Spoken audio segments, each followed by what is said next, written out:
Welcome to intellectuals Avenue. आज हम एक आयरिश पोइट यानी सीमस हीनी की जो पोइम डिस्कस करने जा रहे हैं उसका टॉपिक है पर्सनल हेलिकन। ये एक डेडिकेटेड पोइम है जो कि पोइट ने अपने फ्रेंड माइकल लॉन्गले को डेडिकेट की। ये poem death of a naturalist में 1966 में पब्लिश हुई। सबसे पहले हम इस पोइम का टाइटल देखेंगे। पर्सनल का मतलब है ज़ाती। इस वर्ड से ये अंदाज़ा हो रहा है कि ये एक ऑटोबायोग्राफिकल पोइम है, यानी इसमें पोइट ने हमारे साथ अपना एक पर्सनल एक्सपीरियंस शेयर किया है। नेक्स्ट है हेलिकन। हेलिकन एक ग्रीक रेफरेंस है, यानी ये एक ग्रीक माउंटेन का नाम है जो कि पोइटिक इंस्पिरेशन के लिए फेमस था, जहाँ पर मुख्तलिफ पोइट्स और आर्टिस्ट अपनी पोइटिक इंस्पिरेशन लेने जाया करते थे। तो पोइट ये कहता है कि उसको हेलिकन में कोई इंस्पिरेशन नहीं मिलती, बल्कि उसका अपना जो दिल है, उसकी जो अपनी थॉट्स और फीलिंग्स हैं, उसका जो अपना हार्ट है, वही उसके लिए इंस्पिरेशन का सोर्स है। इसके साथ साथ हम इस पोइम को टेड ह्यूज़ की पोइम द थॉट फॉक्स के साथ भी कंपेयर कर सकते हैं। उस थॉट फॉक्स में भी टेड ह्यूज़ ने अपना जो पोइटिक प्रोसेस था कि किस तरह से उसे इंस्पिरेशन मिलती है और किस तरह से वो पोइम कंपोज करता है, उस पूरे प्रोसेस को बयान किया गया है। टेड ह्यूज़ की पोइम द थॉट फॉक्स को प्रॉपर समझने के लिए इसी चैनल की टेड ह्यूज़ की प्लेलिस्ट को विज़िट करें। अब हम वापस आते हैं अपनी इसी पोइम यानी पर्सनल हेलिकन की जानिब। ये पोइम 5 क्वार्टरेंस पर कंसिस्टेड है, यानी इस पोइम में 5 क्वार्टरेंस हैं। तो इस तरह से इस पोइम की टोटल लाइंस की स्ट्रेंथ बनती है 20। इस पोइम का ब्रीफ इंट्रोडक्शन देखने के बाद अब हम आते हैं इस पोइम की ट्रांसलेशन, एक्सप्लेनेशन और इसके साथ साथ इस पोइम में यूज़ होने वाली तमाम फिगर्स ऑफ स्पीच की जानिब। पोइट कहता है, एज अ चाइल्ड, एक बच्चे की हैसियत से, दे यानी लोगों ने, could not keep me from wells, कुओं पर जाने से या कुओं के अंदर झांकने से कभी नहीं रोका। एंड और कोल्ड पम्प्स, और वो जो ठंडे पंप थे जो कि पानी को निकालते थे, विद बकेट्स जिनके साथ बाल्टियाँ बंधी हुई थीं पानी निकालने के लिए। एंड विंडलेसिस, और विंडलेसिस कहते हैं एक ऐसी चरखी जो कि बर्डन को कुएं से निकाल कर बाहर लाती है।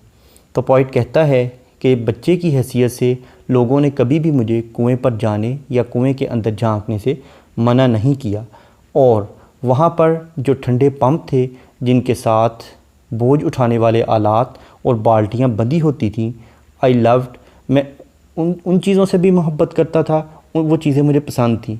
और उसके बाद वाली जो चीज़ें जिनका जिक्र करने जा रहा है वो भी उसे पसंद थी। वो कहता है, आई लव्ड, मुझे मोहब्बत थी, द डार्क ड्रॉप, यानी उन ठंडे पानी के कतरों से, वो ठंडा पानी जो कि उस कुएं में था। I loved the dark drop, मुझे उन तारीक कतरों से यानी उस तारीक पानी से मोहब्बत थी। द ट्रैप्ड स्काई, ऐसा पानी, ऐसा तारीक पानी जिसके अंदर सिर्फ़ एक ही रोशनी थी और वो थी आसमान की, यानी उसमें जब आसमान का अक्स पड़ता था तो वह मंज़र जो था मेरे लिए बहुत दिलकश था।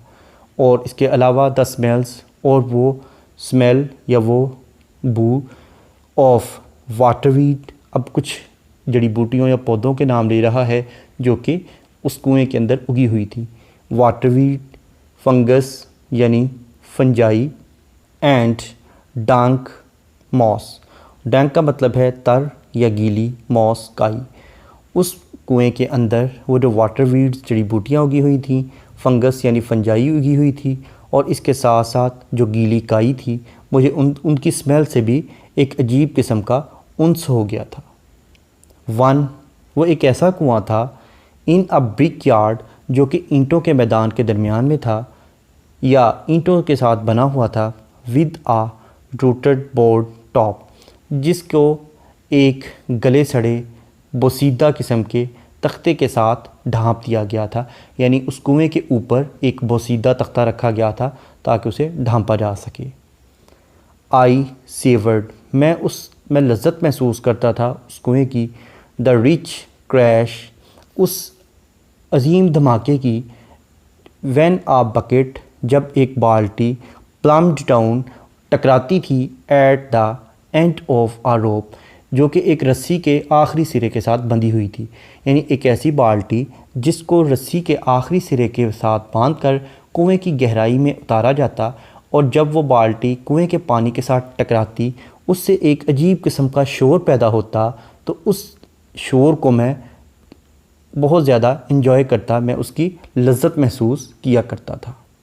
So deep you saw no reflection in it, ये कुआं इतना गहरा था कि आप इसमें अपना अक्स नहीं देख पाते। अ शैलो, शैलो यानी कम गहरा, one under a dry store ditch, यानी एक और कुआं था जो कि ज़रा कम गहरा था और वो एक खुश्क पत्थर की घाटी या खाई के नीचे था। फ्रक्टिफाइड, जो कि सरसब्ज़ व शादाब झाड़ियों से भरा हुआ था। लाइक एनी एक्वेरियम, एक्वेरियम यानी मछलियाँ रखने के लिए जो तालाब इस्तेमाल होता है उसे एक्वेरियम कहते हैं। यानी पॉइंट कहना ये चाहता है कि एक्वेरियम की तरह वो जो दूसरा कुआं था वो जड़ी बूटियों से सरसब्ज़ व शादाब और भरा हुआ था, और वो कुआं पथरीली घाटी के अंदर था। When you dragged out long roots from soft mulch, mulch का मतलब है आधी गली सड़ी जड़ी बूटियाँ। When you dragged out long roots from the soft mulch, जब आप नर्म और आधी गली सड़ी जड़ी बूटियों को जड़ों समेत उखाड़ देते थे तो क्या होता था? A white face hovered over the bottom, तो आपको उसके पेंदे में अपना चेहरा दिखाई देता था जो कि बिल्कुल सफ़ेद था, यानी बिल्कुल तरोताज़ा था। वो तरोताज़ा चेहरा आपको पानी में दिखाई देता था। अदर्स हैड इकोज़, दूसरे कुएं में कुछ आवाज़ें आती थीं और उनकी गूंज पैदा होती थी। Gave back your own call, यानी वो तुम्हारी ही बुलावे को, तुम्हारी ही आवाज़ को वापस रिफ़्लेक्ट करती थी। यानी दूसरा कुआं जो था, जब आप उसके पास बोलते थे तो आपकी आवाज़ को वो एको की शक्ल में रिफ़्लेक्ट करता था, यानी आपकी आवाज़ गूंजती थी। With a clean new music in it, यानी जब आप बोलते थे तो उसमें कोई मौसीकियत नहीं थी, लेकिन जब वो कुआं जवाबन आपकी आवाज़ को रिफ़्लेक्ट करता था तो उसमें एक मौसीकियत और एक नगमगी सी पैदा हो जाती थी। एंड और वन वॉज स्कियरसम, और वो एक डराने वाला था, यानी खौफ ज़दा कर देने वाला था, हैबतनाक किस्म का कुआं था। For there out of ferns and tall, क्योंकि वहाँ पर कुछ जड़ी बूटियाँ थीं और लंबी लंबी फॉक्स ग्लोव्स झाड़ियाँ उगी हुई थीं। A rat slapped across my reflection, जब मैं उन झाड़ियों को, उन लंबी लंबी झाड़ियों को साइड पे करके अपना रिफ्लेक्शन देखने लगता तो क्या होता कि अ रैट, एक चूहा, स्लैप्ड अक्रॉस, बड़ी तेज़ी से गुजर जाता माई रिफ्लेक्शन, उस कुएं में जो मेरा अक्स था उस अक्स के ऊपर से एक अचानक चूहा आता और बड़ी तेज़ी से गुजर जाता। Now up to pry into roots, यानी उन जड़ों में झांकना। टू फिंगर स्लाइम, और वो जो कीचड़ या गारा वगैरह मेरी उंगलियों पर लग जाता था, काई वगैरह लग जाती थी पानी निकालते हुए, उनको साफ़ करना। टू स्टेयर, और घूरना, गौर से देखना। बिग आइड नार्सिसस, और उस बड़ी आँखों वाले नरगिस को देखना। इनटू सम स्प्रिंग, मौसम बहार में। अब जड़ों में झांकना और अपनी उंगलियों से कीचड़ को हटाना और घूरना और उस बड़ी आँखों वाले नरगिस के फूल को घूरना मौसम बहार में। Is beneath all adult dignity, ये मेरी जवान अज़मत के शायान शान नहीं है, यानी मेरी जो जवानी की अज़मत है, इस तरह के काम अब उसके शायान शान नहीं रहे, उसके बीनीथ आ गए हैं, यानी उससे बहुत नीचे की ये बातें हैं। आई राइम, अब मैं अपनी पोइम्स लिखता हूँ, मैं अपनी पोइट्री लिखता हूँ। टू सी माई सेल्फ, और अपने ही आप को देखता हूँ, यानी मैं अपने दिल को देखता हूँ, अपने दिल के कुएँ को देखता हूँ। टू सेट द डार्कनेस एक्विंग, और अंधेरे में उस गूंज को महसूस करता हूँ, यानी जिसमें नगमे ही है। तो पॉइंट ये कहना चाहता है कि जिस तरह एक कुएँ को देखता हूँ मैं, जब उसमें जब मैं बोलता था तो मेरी ही आवाज़ एक गूंज की शक्ल में मुझे दोबारा सुनाई देती थी, लेकिन उस आवाज़ में एक म्यूज़िक था, एक मौसीकियत और नगमगी थी। तो इसी तरह से वो अपने दिल को भी एक कुएं से तशबीह दे रहा है। वो कहता है कि जो मेरा दिल है उसकी हैसियत भी एक कुएं जैसी है। जब भी मैं अपने दिल में झांकता हूँ और कुछ बोलता हूँ, अब किसी पोइम का टॉपिक उसके सामने रखता हूँ, तो मेरे दिल से मुझे इंस्पिरेशन मिलती है जो कि पोइम की शक्ल में मैं लिख देता हूँ। तो इस तरह से दूसरे पोइट्स के लिए तो हेलिकन का पहाड़ वो जगह एक सोर्स ऑफ इंस्पिरेशन था, लेकिन मेरे लिए मेरा दिल, मेरी सोचें, मेरी फीलिंग्स, मेरी सेंसेशन और मेरी जो थॉट्स हैं वही मेरा हेलिकन है, वही मेरा सोर्स ऑफ इंस्पिरेशन है। मैं जब भी उनके सामने अपने यानी दिल के सामने जाके गहराई में जाकर कोई टॉपिक रखता हूँ तो वो टॉपिक पर एक मुकम्मल पोइम मेरे सामने आ जाती है जो कि मैं कंपोज़ कर देता हूँ। इस पोइम का ब्रीफ इंट्रोडक्शन, ट्रांसलेशन और एक्सप्लेनेशन को देखने के बाद अब हम आते हैं इस पोइम की फिगर्स ऑफ स्पीच की जानिब। सबसे पहले हम डिस्कस करेंगे इस पोइम की राइम स्कीम। इस पोइम की राइम स्कीम है ए बी, यानी तमाम स्टैंजास की फर्स्ट और थर्ड लाइंस आपस में राइम्ड हैं और सेकंड और फोर्थ लाइंस आपस में राइम्ड हैं। जैसा कि फर्स्ट लाइन का लास्ट वर्ड है वेल्स, थर्ड लाइन का लास्ट वर्ड है स्मेल्स, वेल्स स्मेल्स। इसी तरह से सेकंड और fourth line windlasses moss, next top rope bucket it, next ditch mulch और aquarium bottom, next call tall one reflection, next slime rhyme spring echoing. तो ये थी इस पोइम की राइम स्कीम यानी ए बी। नेक्स्ट है alliteration. Alliteration का मतलब है beginning of to or more than two words in the same line with the same letter or sound, यानी एक ही लाइन में दो अल्फाज का एक ही हरफ या एक ही आवाज़ से शुरू होना। जैसा कि लाइन नंबर 2 में विद और विंडलेसिस दोनों वर्ड्स W लेटर से स्टार्ट हो रहे हैं। उसके बाद लाइन नंबर 3 में dark drop, again line number 3 में sky smells, line number 5 brickyard board, line number 8 so saw, line number 10 any aquarium, line number 15 for ferns, line number 16 red reflection, line number 18 में stair some spring, line number 19 में all adult और end पे line number 20 में सी और set दोनों words S letter से start हो रहे हैं। नेक्स्ट है ओनोमेटोपिया। ओनोमेटोपिया का मतलब है कि ऐसे वर्ड्स का इस्तेमाल जो कि हमारी सेंस ऑफ हेयरिंग या हमारी लिसनिंग को अपील करते हों। जैसा कि इस पोइम की लाइन नंबर 6 और 7 में वो कहता है I savoured the rich crash when a bucket plumbed down at the end of a rope. वो कहता है कि जब रस्सी के आखिरी सिरे से बंधी हुई एक बाल्टी को कुएं में फेंका जाता और वो बाल्टी उस कुएं के पानी के साथ जाकर टकराती, उससे एक अजीब किस्म का रिच क्रैश यानी एक दिलकश शोर पैदा होता, जिसको कहता है कि मैं उसकी लज्जत महसूस करता था। रिच क्रैश इसमें एक ऐसा वर्ड है जो कि ओनोमेटोपिया को शो करता है। नेक्स्ट अगर हम इसकी लाइन नंबर 13 और 14 को देखें तो उसमें वो कहता है others had echoes gave back your own call with a clean new music in it.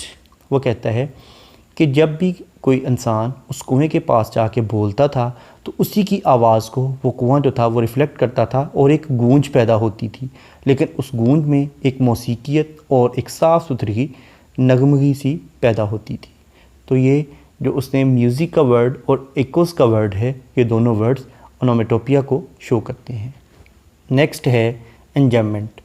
एंजाममेंट का मतलब है कि अगर हमें एक लाइन को पढ़ने के बाद उसकी प्रॉपर अंडरस्टैंडिंग डेवलप ना हो, बल्कि उसके लिए हमें नेक्स्ट लाइन की सपोर्ट की ज़रूरत हो, तो इस टेक्निक को हम एंजाममेंट कहते हैं और ऐसी लाइन को हम रन ऑन लाइन कहते हैं।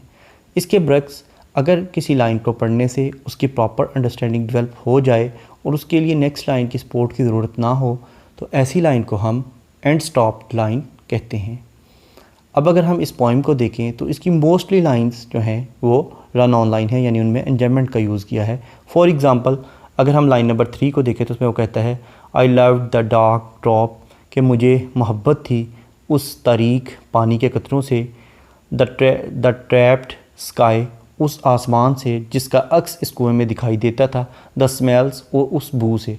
अब किस चीज़ की स्मेल, वो नेक्स्ट लाइन यानी लाइन नंबर 4 में बयान करता है, of water weed, fungus and dank moss. उसके बाद लाइन नंबर 6 को अगर हम देखें तो ये भी लाइन जो है एक रन ऑन लाइन है, जैसा कि वो कहते हैं I savour the rich crash when a bucket, मुझे एक लज्जत महसूस होती थी जब मैं एक बाल्टी की आवाज़ को सुनता था। अब वो बाल्टी की आवाज़ कब सुनाई देती थी, अब वो बाल्टी खुद से तो कोई आवाज़ पैदा नहीं करती, तो इस बात को समझने के लिए हमें नेक्स्ट यानी लाइन नंबर 7 की ज़रूरत पड़ेगी, जिसमें कहता है plummeted down at the end of a rope, यानी ऐसी बाल्टी जो कि एक रस्सी के साथ बांधकर उसमें लटकाई जाती थी, तो जब वो उस पानी से टकराती थी, उस टकराने से जो शोर पैदा होता था उसकी आवाज़ की मैं लज्जत महसूस करता था। उसके बाद लाइन नंबर 11 भी एक रन ऑन लाइन है, इसमें भी एंजॉयमेंट का यूज़ किया गया है, जैसा कि पॉइंट कहता है when you dragged out long roots from the soft mulch, वो कहता है जब आप उस पानी से जो जड़ें थी उनमें से आप उस नर्म किस्म की जड़ी बूटियों को खींचते थे, आधी गली हुई जड़ी बूटियों को खींचते हैं, तो क्या होता है, वो नेक्स्ट लाइन में बयान करता है कि अ white face hovered over the bottom, तो उसके पेंदे पर एक रोशन चेहरा, एक सफ़ेद रोशन चेहरा मंडलाने लग जाता था।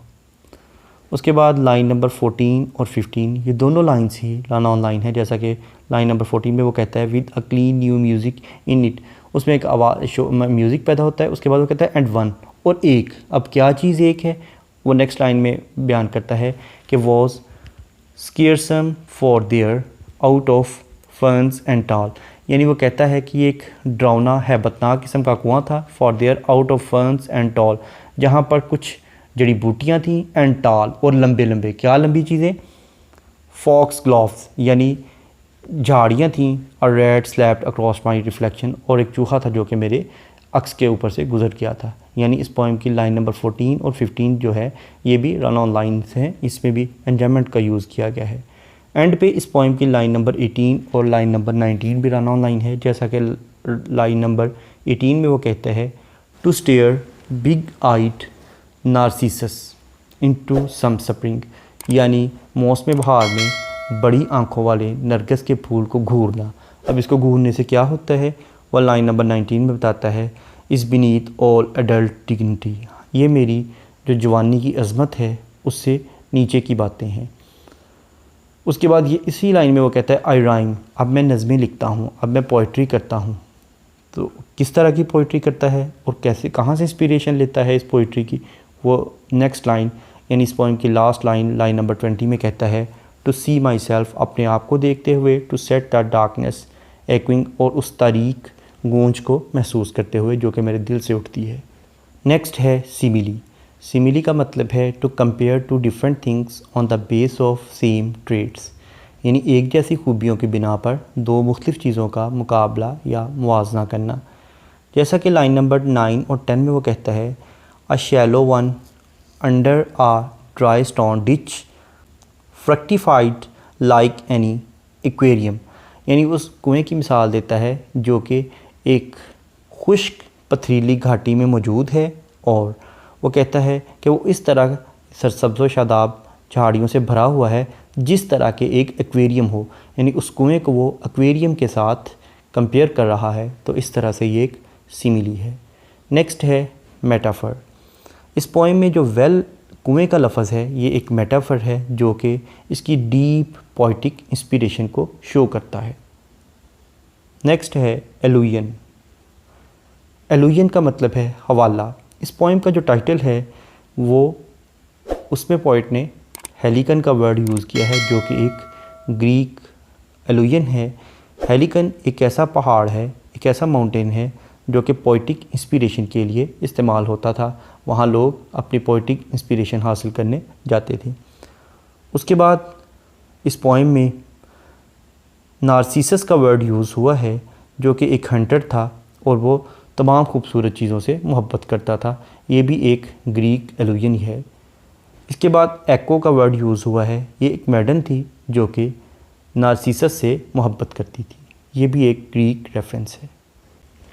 नेक्स्ट है इमेजरी। इस पोएम में पोइट ने बहुत ज़्यादा विजुअल इमेजरी का यूज़ किया है, जैसा कि child, wells, old pump, buckets, windlasses, dark drop, trapped sky, waterweed, fungus, dank moss, big yard, rooted board, rope, reflection और एक्वेरियम। इसके बाद अगर हम इस पोएम के थीम्स की जानिब देखें तो ये पोएम जो है ये ऑटोबायोग्राफिकल पोएम है, क्योंकि इसमें पोइट ने अपना पर्सनल पोइटिक इंस्पिरेशन का एक्सपीरियंस हमारे साथ शेयर किया है।